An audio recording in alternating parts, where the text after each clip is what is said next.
Lef Cerâmica es una compañía que está trabajando con 3 marcas en el mercado. Lef Cerâmica, que era cerâmica, porcelanato, Via Rosa porcelanato.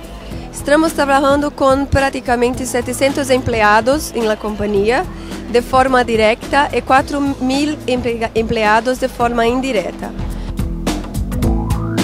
Atuamos en 80 países con foco en la República Dominicana, Haití, Chile y Perú.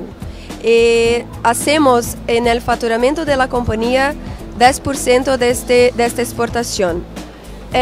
Para el mercado interno tenemos 90% de ventas que concluye todo el proceso. El proceso de producción es prácticamente 2.550.000 metros por mes.